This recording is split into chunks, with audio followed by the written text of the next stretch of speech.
Hello, welcome back to Watch This Film. I'm your host Chris, and today's film is the first review of a family film. This morning, my kids decided they wanted to watch a film, and they'd seen an advert pop up for the new Trolls World Tour. Got all excited and said, "Dad, can we watch it? It's $15.99." And I was like, "What?" They can rent a film for $15.99. That doesn't make a lot of sense. Usually about £4 to rent. But after a conversation, we realised that it's a brand new film, and instead of it being available in the cinemas, iTunes and the PlayStation Store have made it available to rent at an increased price, so that we can see it now instead of having to wait for it to come out in the cinemas.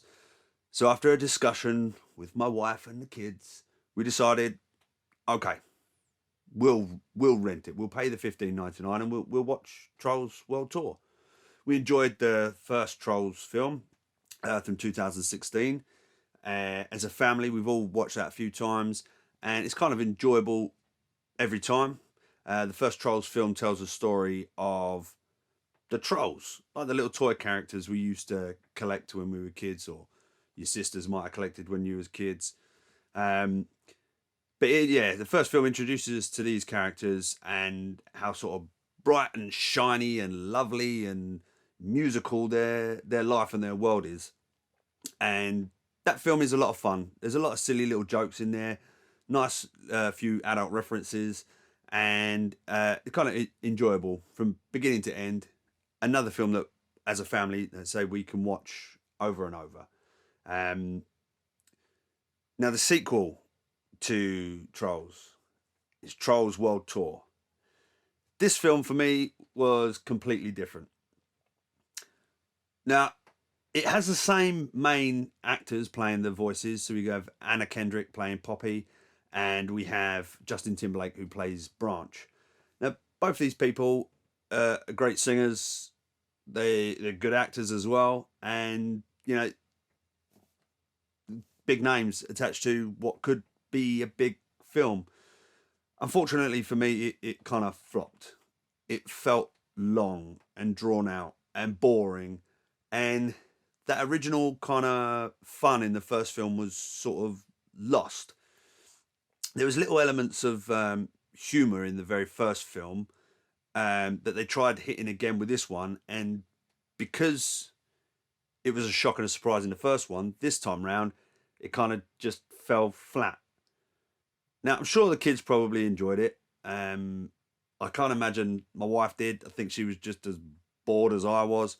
But the film tells a story now of the trolls that we know and love because of the first film, receiving a message from a troll that they're unaware of. And this troll is from what appears to be a different group of trolls that we've never met before. So, spoiler alert, there are other kind of trolls in the Troll Kingdom. Now, Poppy's mission now is to find this one troll who says she wants to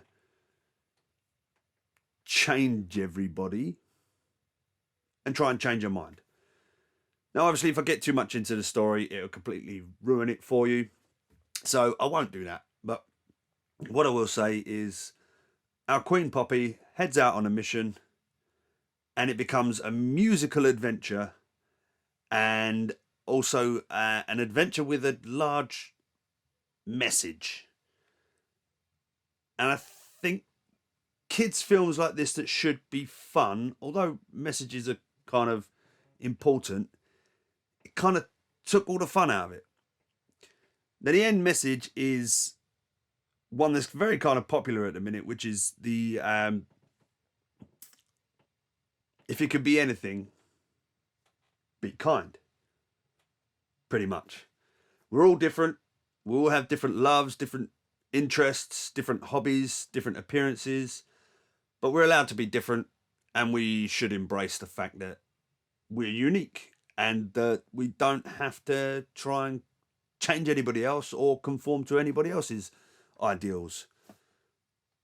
And having that huge message as the entire drive of this film just, like I say, took all the fun away. Kept waiting for it to get interesting, get funny and fun like in the first film. And unfortunately, it never sort of happened. So for me, and as possibly many adults, I wouldn't recommend watching it again. If, like me, you have a young family who are interested in watching it, of course, embrace them and the things they love, as per the message in the film. Sit down and watch it. Enjoy just spending the time with your family, especially as we're currently stuck indoors doing not a lot. We kind of changed it up and made our experience like a cinema.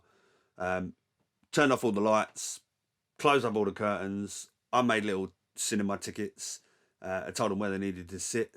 I made them all go outside and come in, hand me the tickets, and I guided them to their seats with a torch.